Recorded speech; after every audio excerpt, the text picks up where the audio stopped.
রিংয়ের মাঝখানে আরিয়ানের মুখোমুখি দাঁড়িয়ে আছে সাম্রাজ্যের অহংকার রাজপুত্র আরিক। তার পরনে সোনালি বর্ম আর হাতে সেই কিংবদন্তি তলোয়ার সানব্লেড, যে তলোয়ারের এক ছটকায় পুরো মাঠ সাদা আলোয় ভরে যায়।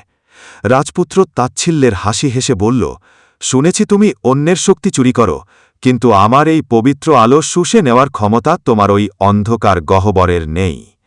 কথা শেষ হওয়ার আগেই আরিক তার তলোয়ার দিয়ে এক বিশাল আলোর তরঙ্গ ছুঁড়ে মারল। আরিয়ান এবার আর হাত বাড়াল না, সে কেবল স্থির হয়ে দাঁড়িয়ে রইল। আলোর সেই তীব্র ঝলকানি যখন আরিয়ানের শরীরে ধাক্কা খেল, তখন মাঠের দর্শকরা চোখ বুজে ফেলল। সবাই ভেবেছিল আরিয়ান এবার ছাই হয়ে যাবে, কিন্তু কয়েক সেকেন্ড পর তারা যা দেখল তা ছিল অকল্পনীয়। আরিয়ানের শরীরের চারপাশ দিয়ে কালো ধোঁয়া বের হচ্ছে, যা সেই পবিত্র আলোকে গিলে ফেলছে। আরিয়ানের চোখ এখন আর লাল নয়, তা কুচকুচে কালো হয়ে গেছে। সে তার ডান হাত মুচড়ে রাজপুত্রের দিকে তাকালে রাজপুত্র অবাক হয়ে দেখল তার তলোয়ারের তেজ আস্তে আস্তে কমে যাচ্ছে। আরিয়ান ফিসফিস করে বলল, তোমার আলো পবিত্র হতে পারে, কিন্তু শূন্যতা বা ভয়েডের কাছে সব আলোই একদিন নিভে যায়। আরিয়ান এবার তার নতুন এক টেকনিক ব্যবহার করল, যার নাম সে মনে মনে দিয়েছিল ভয়েড স্টেপ। এক মুহূর্তের মধ্যে সে রাজপুত্রের চোখের সামনে থেকে গায়েব হয়ে গেল এবং ঠিক তার পেছনে আবির্ভূত হল। আরিয়ানের হাত এখন কোনো সাধারণ হাত নয়, তা যেন মহাকাশের এক টুকরো অন্ধকার। সে রাজপুত্রের পিঠে হাত ছোঁয়ানো মাত্রই রাজপুত্র অনুভব করল তার শরীরের সমস্ত শক্তি এক নিমিষেই কেউ টেনে নিচ্ছে। রাজপুত্র চিৎকার করে মাটিতে লুটিয়ে পড়ল, কিন্তু আরিয়ান থামল না। সে অনুভব করছিল এক ভয়াবহ ক্ষমতার নেশা। তার শরীরের ভয়েড এখন রাজপুত্রের দৈব শক্তি পেয়ে আরও বেশি হিংস্র হয়ে উঠেছে। পুরো স্টেডিয়াম এখন থমথমে। রাজা তার সিংহাসন ছেড়ে দাঁড়িয়ে পড়েছেন।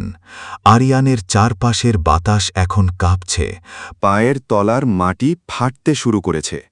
সে নিজের হাতের দিকে তাকিয়ে দেখল তার কালো শক্তি এখন তরলের মতো মাটি বেয়ে চারদিকে ছড়িয়ে পড়ছে। সেই রহস্যময় বৃদ্ধ দূর থেকে দাঁড়িয়ে বিড়বিড় করে বললেন, তুমি দরজা খুলে দিয়েছ আরিয়ান, কিন্তু এখন কি সেটা বন্ধ করতে পারবে? আরিয়ান বুঝতে পারল সে কেবল একটা লড়াই জিতছে না, সে তার নিজের অস্তিত্বের সাথে লড়াই শুরু করেছে।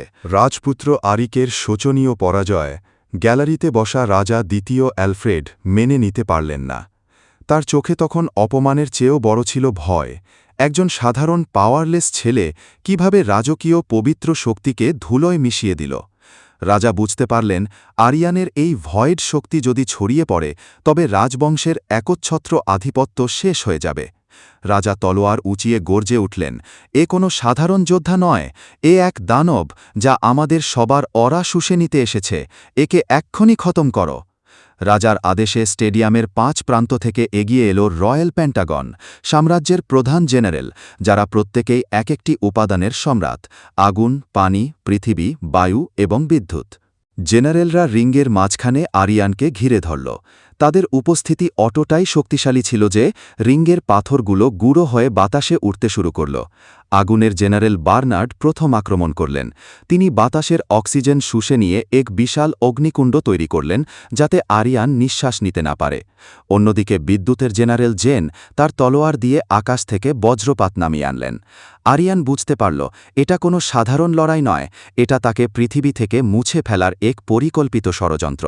সে তার শরীরের চারপাশ দিয়ে ভয়েডের একটি বর্ম তৈরি করল, কিন্তু 5 জন জেনারেলের সম্মিলিত শক্তির চাপে সেই বর্ম ফাটতে শুরু করল। আরিয়ানের শরীর যন্ত্রণায় কুঁকড়ে যাচ্ছিল। তার ভয়েড এত বেশি শক্তি একসাথে শুষে নিতে পারছিল না, মনে হচ্ছিল তার ধমনীগুলো ছিঁড়ে যাবে। ঠিক সেই মুহূর্তে সে সেই রহস্যময় বৃদ্ধের কথা মনে করল, শক্তির পেছনে ছুটো না, বরং শক্তির উৎসকে নিজের ভেতর বিলীন করো। আরিয়ান এবার একটি অভাবনীয় কাজ করল। সে নিজেকে রক্ষার চেষ্টা ছেড়ে দিয়ে নিজের শরীরের সমস্ত ডিফেন্স কমিয়ে দিল। সে তার ভেতরের শূন্যতাকে পুরোপুরি উন্মুক্ত করে দিল। সে ভাবল, যদি আমি শূন্য হই, তবে মহাবিশ্বের সব কিছুই আমার ভেতর জায়গা পাবে। হঠাৎ করেই আরিয়ানের শরীর থেকে এক নিস্তব্ধ কালো ঢেউ বের হয়ে এলো।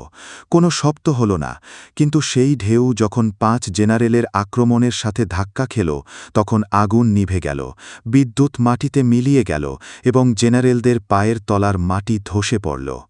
আরিয়ান এখন আর কোনো মানুষ নয়, সে যেন এক জীবন্ত ব্ল্যাক হোল। তার চোখের মণি থেকে কালো রঙের অশ্রু গড়িয়ে পড়ছে, যা মেঝেতে পড়ার সাথে সাথেই গর্ত তৈরি করছে। জেনারেলরা ভয় কয়েক পা পিছিয়ে গেল। তারা জীবনে এমন কিছুর মুখোমুখি হয়নি যা শক্তিকে ধ্বংস করে না, বরং শক্তিকে অস্তিত্বহীন করে দেয়। রাজা কাঁপতে কাঁপতে চিৎকার করে বললেন, থেমো না, ওকে মেরেই ফেলো। কিন্তু জেনারেলরা লক্ষ্য করল আরিয়ানের চারপাশের বাতাস এতটাই ভারী হয়ে গেছে যে তারা তাদের হাত পা নাড়াতে পারছে না। আরিয়ান ধীর পায়ে রাজার দিকে তাকালে রাজার মনে হল সরাসরি মৃত্যুর দিকে তাকাচ্ছেন। আরিয়ান মুখ খুলল। তার কণ্ঠস্বর এখন সাধারণ মানুষের মতো নয়, বরং হাজার হাজার মানুষের ফিসফাস ধ্বনির মতো শোনাল, আপনারা আমাকে শূন্য ভেবেছিলেন, কিন্তু এখন এই শূন্যতাই আপনাদের গ্রাস করবে। ঠিক তখন স্টেডিয়ামের ছাদ ভেঙে এক বিশাল ছায়া নিচে পড়তে শুরু করল।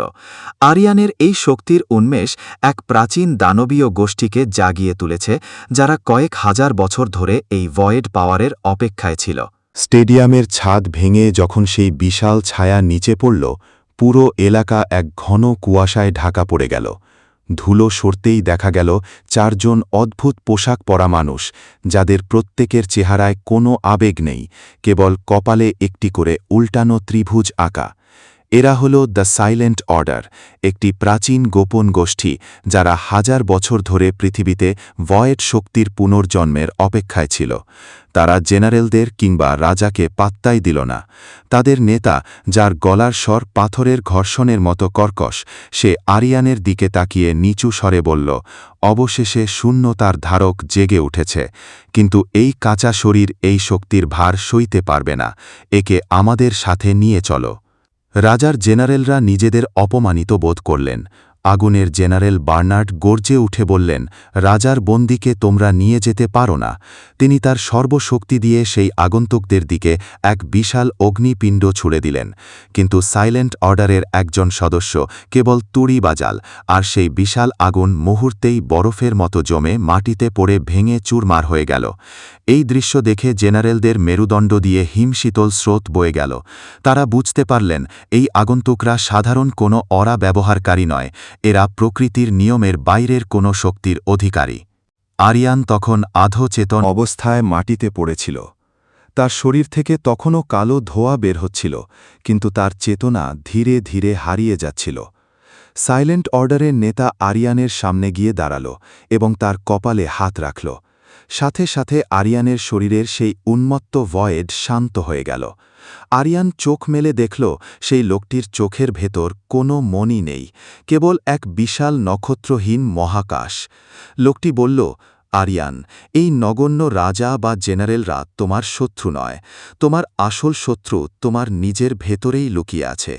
তুমি যদি আমাদের সাথে না আসো, তবে এই শক্তি তোমাকে আর এই শহরকে মানচিত্র থেকে মুছে দেবে।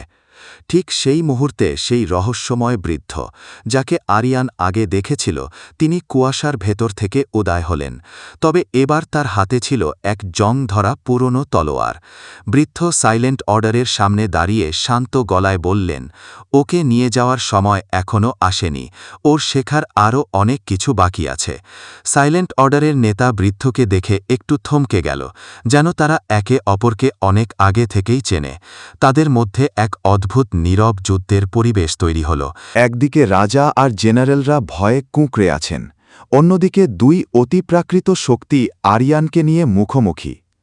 আরিয়ান যন্ত্রণার মাঝেও বুঝতে পারল সে এক এমন দাবার গুঁটি হয়ে গেছে যার চাল বড় বড় রাঘব বোয়ালেরা দিচ্ছে। সে তার রক্তাক্ত হাত দিয়ে মাটি আঁকড়ে ধরল। তার মনে মনে কেবল একটিই জিদ কাজ করছিল, সে আর কারো দয়ার ওপর বেঁচে থাকবে না, সে নিজেই নিজের ভাগ্য লিখবে।